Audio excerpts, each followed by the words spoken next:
बाद आपके सामने हाजिर हैं। सियासी मंजरनामा बदल रहा है और जो पहले बड़े अच्छे दोस्त रहे हैं वो अचानक से कुछ उखड़े उखड़े नजर आते हैं।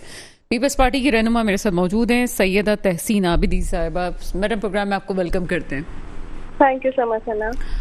मैडम, सबसे पहले तो एक नज़र आ रहा है कुछ लफ्ज़ों के हेर फेर, कुछ ताने बाने ऐसे जुड़ रहे हैं कि ऐसा लगता है कि कुछ ताने दिए जा रहे हैं। ये लेवल प्लेइंग फील्ड किसी एक पार्टी को दी जा रही है या इंतखाबात के मामले में किसी एक पार्टी की बात सुनी जा रही है या फेवर दी जा रही है? क्या मामला है ये?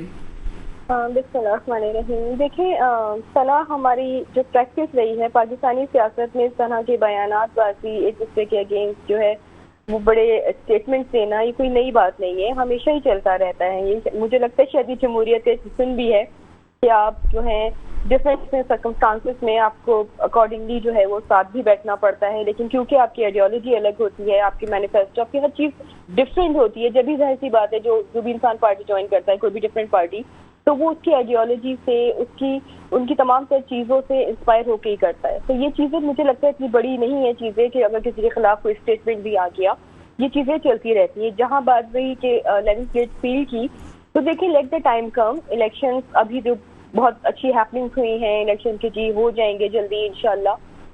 तो मुझे लगता है कि सबको मौका मिलना चाहिए, सबको एक ट्रांसपेरेंट इलेक्शन होने चाहिए, जिस तरह तब माजी में भी होते रहे हैं कि जी अनफॉर्चुनेटली लास्ट टाइम नहीं हुए 2018 में, वो बिल्कुल अलग टॉपिक हो जाएगा, तो वो तमाम हालात आपके सामने हैं। लेकिन अब मुझे लगता है कि इलेक्शन अगर फ्री एंड फेयर इलेक्शन हुए तो बहुत अच्छे रिजल्ट्स आएंगे और बहुत अच्छी हुकूमत बनेगी इंशाल्लाह। अच्छा, इस वक्त सबसे ज़्यादा अभी ये कहा जा रहा है कि इंतखाबात की डेट जो आई है उसने बेयकीनी की सूरत हाल को ख़त्म किया है। बहुत सारी वजूहात इसमें हो सकती हैं और इसमें हम इस बात से इनकार नहीं कर सकते कि बिलावल भुट्टो जरदारी साहब के बयान, पीपल्स पार्टी का प्रेशर भी एक इम्पॉर्टेंट रोल अदा कर गया है इसके अंदर। लेकिन साथ ये क्वेश्चन भी तो रेज होता है कि जब इस हल्का बंदियों की बात आखिर में की गई तो क्या उस वक्त अंदाजा नहीं था कि इलेक्शंस लेट हो सकते हैं? क्यों पीपल्स पार्टी ने उस वक्त साथ दिया? देखिए, हमने शुरू से यही स्टांस रहा है। चेयरमैन बिलावल भुट्टो जरदारी साहब के स्टेटमेंट्स आप देख लें, आसिफ अली जरदारी साहब के स्टेटमेंट्स भी अगर आप देख लें, हमारी पार्टी का ये स्टांस रहा है कि जी डिलिमिटेशन करनी है, आपने सेंसस करने हैं, जो भी whatever the reasons are, आपने टाइमली भी चीजें कर सकते हैं। अगर आपको डिलिमिटेशन के लिए टाइम चाहिए तो जी आप मैन पावर बढ़ा दीजिए अपनी, लेकिन इलेक्शन टाइम पर होना चाहिए अकॉर्डिंग टू कॉन्स्टिट्यूशन। तो हम तो कॉन्स्टिट्यूशन पे बहुत फॉलो करने वाले लोग हैं। हमने डे वन से यही बात की थी, हमने कभी भी सना अगर आप देखें, हमने इलेक्शन डिले की बात नहीं की। फिर आपने जो सवाल उठाया कि डिलिमिटेशन में टाइम लगता है, तो अगर मैन पावर बढ़ा दी जाती है, अगर अमले को बढ़ा दिया जाता है, तो विद इन जो टाइम था 90 डेज का, उसके अंदर तमाम चीजें पॉसिबल थी जब भी हमने ये सब की थी। अच्छा, तहसीन आबिदी साहब, बड़ा एक रेलिवेंट क्वेश्चन है। आप मौजूद हैं और कराची की सियासत को बहुत गहरी नज़र रखती हैं। ये हमारे प्रोग्राम का एजेंडा नहीं था, लेकिन मैं आपसे पूछना चाहूँगी, आपको लगता है कि कराची की सियासत नया रुख अख्तियार कर रही है?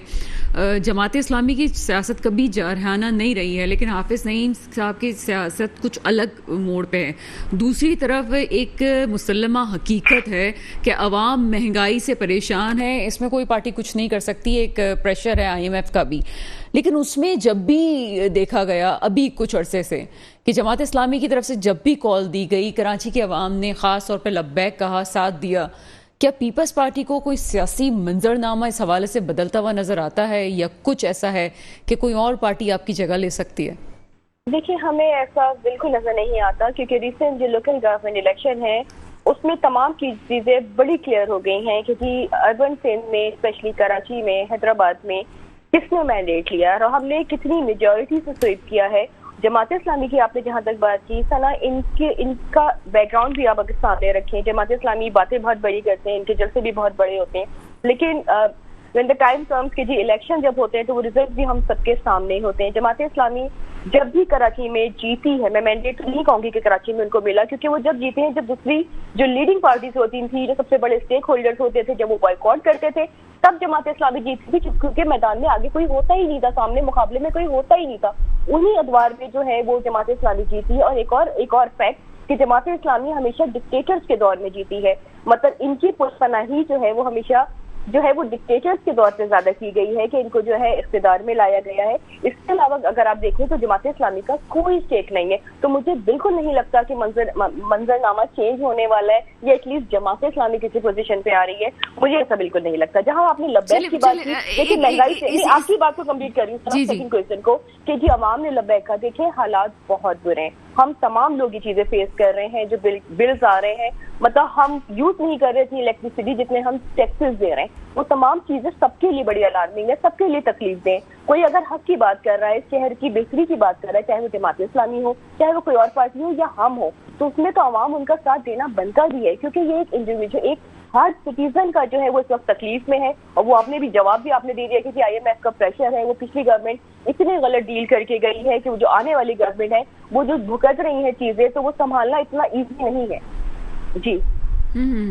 लेकिन ये जो हाफिज नईम साहब कॉल्स देती हैं, गाड़ियां बंद करने की बात करते हैं, लोग ऐसा कर भी लेते हैं और कुछ नहीं भी हुआ तो अपने तौर से जिम्मेदारी महसूस करते हुए लोगों ने उनका साथ दिया, आपकी तरफ से कोई ऐसा नारा आया नहीं, कोई एक बात की जाती कि चले हम एहतजाजन ये काम कर लेते हैं, या आवाम को महसूस होता कि जनाब आप उनके दुखों में शामिल हैं? क्या इस वक्त ये पॉलिसी नहीं है कि आपको ये काम करना है? क्या ये आप नहीं समझते कि आप लोगों को भी कराची के आवाम को साथ लेके चलना चाहिए था? Let me respond. देखिए सना, जरूरी नहीं है कि रोड पे निकला जाए, आवाम को परेशान किया जाए, रोड ब्लॉक किए जाए, गाड़ियां कहीं बंद नहीं हुई। मैं डेली बाहर निकलती हूँ, ऑफिस जाती हूँ, सुबह शाम में मैं घर वापस आती हूँ, उसी तरह मैं शारे फैसल में 2-2 घंटे ट्रैफिक में कल भी फंसी, मैं आज भी फंसी।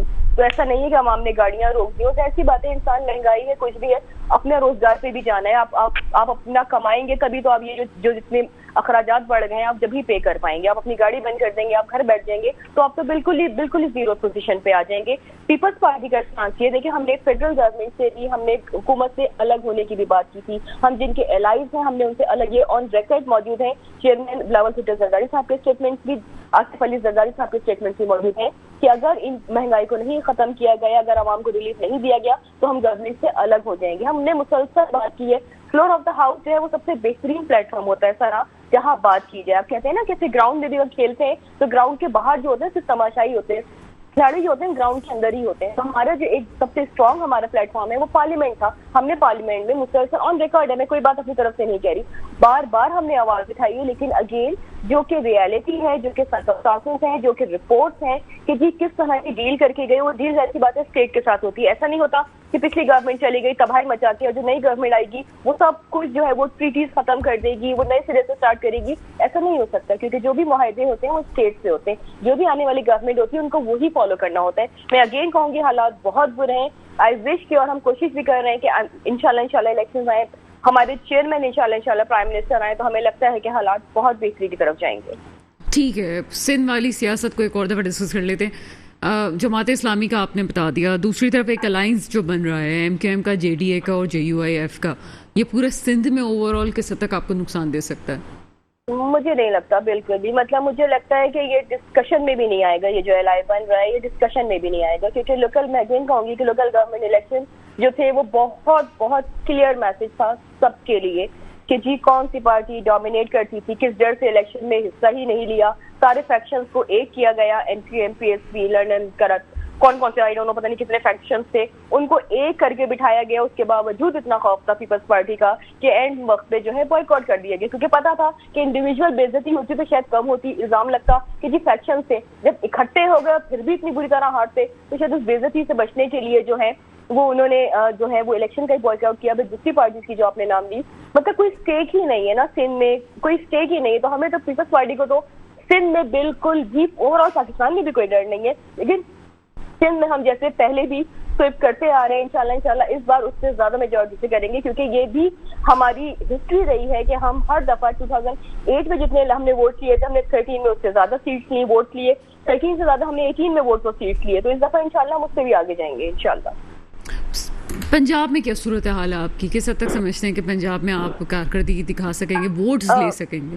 देखिए सना, अभी आपने अगर रिसेंट चीजें फॉलो की हो, हमारी जो भी हैपनिंग्स हुई हैं पंजाब में, स्पेशली साउथ पंजाब में, जिस तरह बहुत बड़े बड़े नोटेबल्स थे या जितने इलेक्टेबल्स थे जिन्होंने हमें ज्वाइन किया और मुसलसल ज्वाइनिंग्स हो रही हैं, फिर जो पिछले जो इलेक्शन किए, जैसे मुसर्रफ रजा गिलानी का इलेक्शन हम जीते, इस तरह डिफरेंट इलेक्शन भी, तो हम बड़े पुरुम्मीद हैं। हम ये नहीं कह रहे कि हम पूरा पंजाब स्वीप कर लेंगे, लेकिन हम एक बहुत अच्छी पोजीशन में होंगे इंशाल्लाह। ठीक है, और केपी के और बलूचिस्तान में क्या समझती हैं? देखिए, बलूचिस्तान के तो हम बहुत बहुत बहुत ज्यादा होपफुल हैं, बिकॉज बलूचिस्तान में जो रिसेंट अभी जो है लोकल गवर्नमेंट भी हुए, उसमें भी हमने बहुत ज्यादा मेजोरिटी में सीट्स ली हैं। फिर वहाँ की भी मैं अगेन कहूंगी कि जो बहुत बड़े बड़े नोटेबल्स हैं, बहुत बड़े बड़े जो हैं वो पॉलिटिशियंस हैं, इलेक्टेबल्स हैं, वो भी पीपल्स पार्टी को ज्वाइन कर रहे हैं, तो हमें वहाँ पे भी बहुत अच्छे चांसेस हैं। हाँ, केपी के में भी हमें थोड़ा काम और करना पड़ेगा, लेकिन अगेन हम वहाँ पे भी बुरी पोजीशन में नहीं है। ठीक है, ये पार्टी की तरफ से कोई मौक़िफ़ आपका ऑफिशियल आ गया है कि इलेक्शन कैंपेन्स के लिए क्या क्या है, और कब से आप लोग ये सब तैयारियां शुरू कर रहे हैं? देखिए, ये तो let the time decide, chairman साहब डिसाइड करेंगे। अभी तो मेरी नॉलेज में तो नहीं है, बिकॉज अभी इलेक्शन कमीशन ने कोई डेट नहीं दी है। उन्होंने कहा है कि जनवरी के एंड में हो सकते हैं। जब डेट आ जाएंगी 30 नवंबर को जो है वो डिलिमिटेशन कंप्लीट हो रही है, शायद दिसंबर के फर्स्ट वीक में जो है वो नॉमिनेशन फॉर्म्स वगैरह कलेक्ट करना शुरू किए जाएंगे। तो एग्जैक्ट डेट आ जाती है तो उसके बाद फिर यकीनन पिक्चर बहुत वाज़ेह होगी। ठीक है, ये नैब के जो केसेस वापस खुल रहे हैं, एक तरफ नैब के केसेस खुल रहे हैं, दूसरी तरफ जो इलेक्शन कैंपेन्स भी चल रही होंगी, आवाम को क्या बयानियां देंगे आप इन हालात में, क्योंकि आपके लीडरान का भी इसमें जिक्र आ रहा है? देखिए, हम तो वो लोग हैं सना कि ना हम जेलों से घबराने वाले हैं, ना हम शहादतों से घबराने वाले हैं। मतलब हमने तो हर तरह के हालात आपके सामने हैं। तो पूरी पाकिस्तान की हिस्ट्री में कोई भी ऐसा खानदान नहीं होगा सियासत में कि जिसका पूरा का पूरा घर जो है वो शहीद हो गया इसी जमहूरियत के लिए, इसी मुल्क के लिए। तो हम ना केसेस से जड़ने वाले। जरदारी साहब ने 11 साल जेल काटी, कोई जुर्म साबित नहीं हो सका। नैप ने बहुत केसेस बनाए, कोई जुर्म साबित नहीं हो सका। अभी फरियाल को जिस तरह गिरफ्तार किया गया कि हॉस्पिटल से एक औरत को आपका खींचते हुए लेके गए, कोई जुर्म साबित नहीं हो सका। डिफरेंट हमारे गुजरा है, शर्जील मेमन साहब हैं, डिफरेंट गुजरा है जिनको आपने कैद भी रखा, कुछ भी साबित नहीं हुआ। अगर अगेन अल्लाह न करे ये वक्त आता है तो हम वी आर वेरी कॉन्फिडेंट कि जी हमने कुछ किया नहीं है तो साबित होगा क्या। अगर कोई एक चीज़ ऐसी कि आप अगर आवाम में जाते हैं और कहते हैं जी हमें पीपल्स पार्टी को वोट दिया जाए, क्योंकि पीपल्स पार्टी इस वक्त शुरू से ही सेफ खेली थी, और मेरे ख्याल है कि 16 माह में फ्रंट सीट पे ना आना भी एक अच्छा फैसला था। आगे आवाम को ऐसी क्या चीज़ है जो आप कह सकते हैं कि हमारी कारकर्दगी ये रही है और हमें वोट दिया जाए? देखिए, मैं अगेन कहूंगी कि लोकल गवर्नमेंट इलेक्शन में जिस तरह हमने मेजोरिटी ली है, जिस तरह हमें 100+ सीट्स ली हैं, इलेक्टेड सीट्स हमें मिली हैं, फिर रिजल्ट मिला के जितनी हमारी सीट्स हुई है कि हमारी गवर्नमेंट बनी है, तो मुझे नहीं लगता कि हमें अवाम को कन्विंस करने में कोई सी भी मुश्किल होगी। बिकॉज ये सबसे मजलूम अवाम, मैं कहती हूँ कि सिंध के स्पेशली कराची के अवाम इतने मजलूम रहे हैं कि उन्होंने हर एक को मौका दिया। किसी को 30 साल भी मौका दिया, फिर खान साहब आए उनको भी मौका दिया, लेकिन उन्होंने जब सबको मौका देख लिए सबके फेलियर, तो उन्होंने पीपल्स पार्टी को ही सेलेक्ट किया। तो हमारा भी यही स्लोगन था कि सबको मौका दिया आपने, एक दफा हमें मौका देके देखें, हम काम ना करें नेक्स्ट टाइम ना दें हमें वोट। ये तो आवाम की चॉइस है ना सना, प्योरली हम नहीं काम डिलीवर करते हमें ना दें वोट, लेकिन हमने हम पे एतमाद किया, हमें वोट दिया। और इंशाल्लाह आपको कराची में अभी भी आप बाहर निकले, जब से मुर्तजा वहाब साहब आए, आपको बहुत चेंजेस नजर आ रहे होंगे। मैं जिस एरिया में रहती हूँ यहाँ पे इतने ज्यादा फ्लाईओवर बनना स्टार्ट हो गए, अंडरपासेस बन गए, तो बहुत सारी चीजों में बहुत ज्यादा चेंजेस आ रहे हैं और आने वाले वक्तों में मजीद बेहतरी आएगी इंशाल्लाह। बहुत बहुत शुक्रिया। सैयद तहसीन आबिदी मेरे साथ मौजूद थी। तमाम सियासतदान जितने भी हैं वो तमाम पार्टीज कहती तो हैं जनाब कि हमने काम किया और अंडरपास भी बने और ये भी हुआ वो भी हुआ, सब कुछ होता हो रहा है, लेकिन महंगाई कम नहीं हो रही है। अभी कुछ देर पहले जो मेरे एक और गेस्ट थे वो कहते थे कि उम्मीद की किरण बिल्कुल नज़र आ रही है, लेकिन उसके बावजूद हमारी इत्तलात के मुताबिक पेट्रोल के प्राइस और बढ़ने कहीं जा रहे हैं। पता नहीं इस वक्त आवाम की बेहतरी के लिए या तो 16 माह सोचा नहीं गया, और अगर खान साहब की गवर्नमेंट गई तो वो इसलिए गई कि महंगाई बहुत हो रही थी। अब जो दूसरी गवर्नमेंट आई उसने भी कुछ नहीं किया।